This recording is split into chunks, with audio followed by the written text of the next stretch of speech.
Hello, my name is Iya Kaume. I am your number one advocate for women in tech, and I am also a community manager. I started this Dear Community Managers series sometime on Twitter, and I've been consistent and inconsistent. But for those of us who are following me, I know you must have seen a couple of this Dear Community Manager series. So I'm going to be reading and I'm going to be talking about them. I hope you learn one or two things.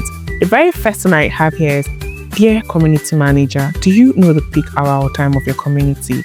I mean, it's okay for you to say, oh, I am always posting and nobody's responding. But if you've been a community manager in an organization for like 3 to 6 months, I feel like by now you should know when people are actively online, and that should be when you should actually make your post.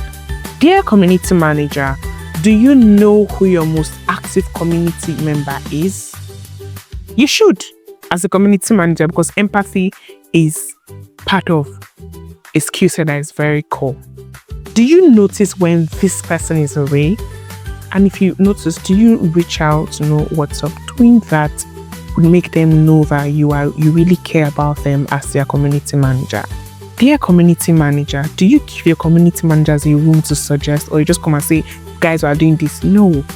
Open the floor, let them contribute, hear their thoughts, hear their views, let them feel you, feel their pulse, so that you're not just doing activities based on what you and your company think is right without satisfying your customers who are your community managers.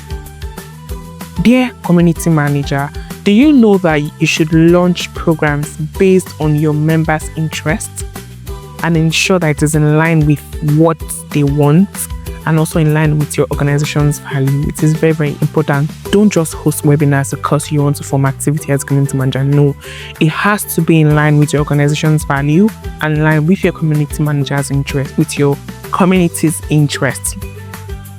Dear community manager, overposting does not guarantee that your community would be active. Posting back every day, people will get tired and they will leave your community because you're making so much noise. Ensure that in everything that you post something valid and that is valued.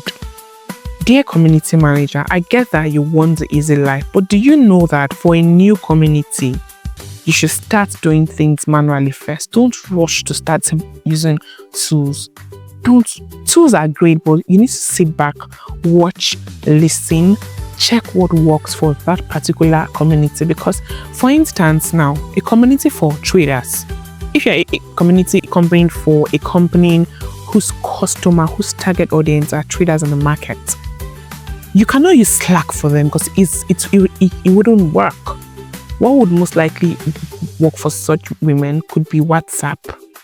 I would have said Telegram, but Telegram can even be somewhat complicated for those category of people. Dear community manager, when choosing a tool, please choose a tool that can grow and evolve with your community. Don't choose a tool that would be so complicated and when you get to a particular stage, you will have to drop it and move to something else. Just choose something as you are growing that will keep on scaling with you. Dear community manager, you need to learn how to pick people up where they are, not where you are. It's not about you, it's about them. It's about your community. Your job is to carry them along at every point in time.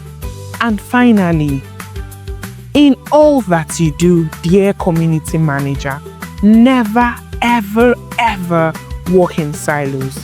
Never work in silos. Always carry every stakeholder along.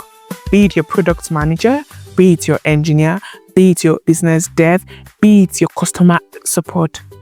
Carry everybody along. Because as a community manager, you are not working on your own terms.